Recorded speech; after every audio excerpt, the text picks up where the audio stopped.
Season's greetings from Anders Colsefni, the entire Rao family, Painface, and everyone involved with all that Crowz Productions, and even Solomon Ragnar Rao here says Merry Christmas and whatnot.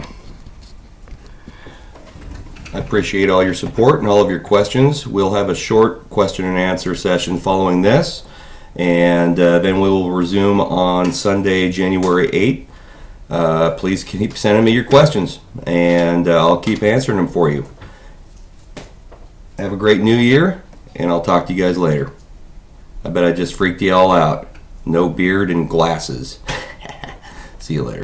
Anders Colsefni here. Got some more questions to answer. Necromus, Minneapolis. Anyhow, this question comes from Jeremy Ohala, and he writes, "Hey Anders, I watched your video on YouTube. I have one very important question. Can you describe to everyone about Crowz?" Okay. Crowz was an inside joke that we kind of developed when Paul and I drove down a street that he lived on. It was like in November, and it was at night, and we turned down his street, and it was just completely covered with blackbirds, crows, or whatever they were. They were just everywhere. It was that time of year. It was really, really creepy because it felt like if you drive down that street, then all these birds are going to fly up and engulf you because, well, we have pretty active imaginations. Of course, they just flew away, but we told everybody else about it, and Joey starts going, "Crowz." And then they start writing Crowz on everything, and it's just an inside joke. And then next thing you know, people are calling our group of songs that we did for Roadrunner Crowz, which that was, I think, a fan creation. We didn't call it anything. It was simply a group of songs that we had sent to Roadrunner to shop, and it wasn't intended to be sold. It wasn't grouped as anything. They weren't necessarily all sent together. They were sent as they were completed. But those groups of songs people just called Crowz, which is fine. They were the netherworld area between Made Feed Kill Repeat and their studio release, the Roadrunner release. So anyway, that's what Crowz is. You can refer to those songs as Crowz songs, but technically they were never really called Crowz, and it was just a cool inside joke. Thank you, Jeremy, for putting that out there, because now, believe me, I've answered that question 10 million times. This one comes from Adam, Malinafi, I believe, from Manchester, UK. And he asks, I really respect what you and the guys were going for with MFKR. All these different genres thrown together make this groundbreaking, in my view, record. Just wondering, what are your 3 most standout memories from the recording sessions or writing sessions for this album? And are you still in touch with any of the guys? Well, I've been in touch with some of the guys periodically from time to time. A few of the guys in the band I don't really know very well. I didn't know them prior to them joining Slipknot, and I was out of the band before they joined. But I've talked to them many times since then, and you know, they're pretty cool. It's rare that I get a chance to talk to those guys because they're busy, and I'm really busy too, so I don't have a chance to talk to most of my friends, even the ones that live around here anymore. But that's the way it goes. 3 standout memories, good grief. How do you pick out 3? The Rare Form party we had when we photographed the cover for Made Feed Kill Repeat, which we all just had an enormous bonfire on this farmland, but it was a wooded farmland at the top of this hill, and there was a barn or some kind of building. That's where we put the cage, which Joey sat in for the photograph, and we just sat around, we drank, we cooked meat on sticks over the bonfire, and just got really primitive. And we just kind of slept there on the ground, anybody you could sleep, and that was a blast. That was really fun. Of course, every show we played was awesome. I mean, every show could be number one on the list, so that goes without saying. But in the studio, I gotta think about how many things I can say on here.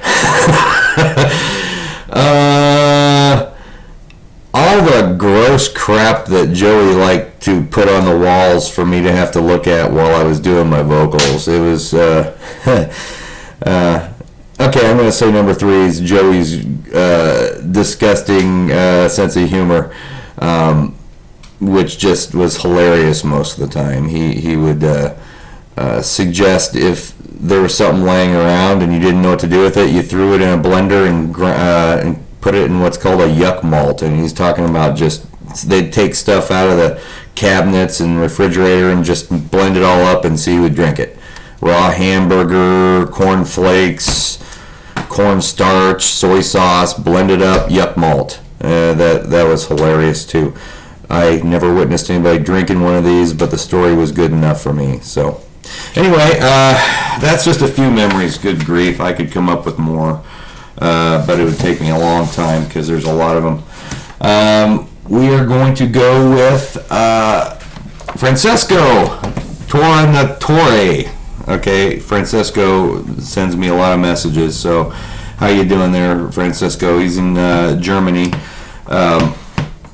He asks, how many songs will be on the new Painface album, and what are the differences between Fleshcraft and the upcoming album?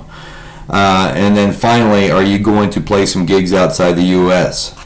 Well, how many songs? We're not exactly sure. It's hard to say how many songs will be on there until all of the songs we've written have been recorded, and then we can kind of get an idea for the length and the flow and all that. That's a tough one to say early in the game, and it still is a little bit early. We still are writing right now. In fact, we just added a second guitar player for the first time. So as far as what are the differences between Fleshcraft and the upcoming album, well, completely different musicians writing the music first and foremost. I'm not going to say a level of writing. I'm going to say just different thought process when writing and so forth. So it's going to have a different sound. It's going to be more modernized, a modernized version of what Painface was. Painface was kind of just a standard hardcore metal sort of thing, and we're a little bit more modernized now. I've had 10 more years to work on my voice, so and my voice is finally, it's past its mature point, and now it's getting warmed up easier, and everything's going a lot more smoothly for my voice. And we're just older guys now, you know. We know what's going on. We've been through this, that, and the other. We've been through all of the chaos and BS and soap operas that being in an unsigned local band that doesn't really make any money when they play locally runs into. So we are not having to deal with that because we understand how to communicate. And not that we didn't have communication skills back in the Fleshcraft days, but we have better now, and that's just all there is to it. So the writing process is very smooth. It's fun, it's comfortable, it's easy to do, and it's going to make for a much fresher sounding album, and it's going to be I can't wait. We're all pretty excited. We just took band photos last night, and those turned out really good. I don't know if I'll be able to post any of those yet, but we'll see. So as far as playing gigs outside the U.S., I would love to play everywhere all the time, and that's all I've ever wanted to do. It's going to depend on how well this new album sells. So if Germany buys a lot of them, our chances of going to Germany would be a lot better. But we'll have to see, you know. All right, well, that's it for now. I want everybody to keep sending me questions. Questions about anything, and make sure you subscribe to my YouTube channel if you haven't already, and you can leave questions on the comment page there, or at my Facebook page, which is facebook.com/Anders Colsefni official, or at Twitter at Anders Colsefni, or anderscolsefni@gmail.com. And you know, if you don't want your name mentioned, don't put your name on there, or say please don't mention my name. Some people like to be anonymous. So anyway, there you have it. You guys have a good weekend. Raiders and Vikings both lost today, so Anders out.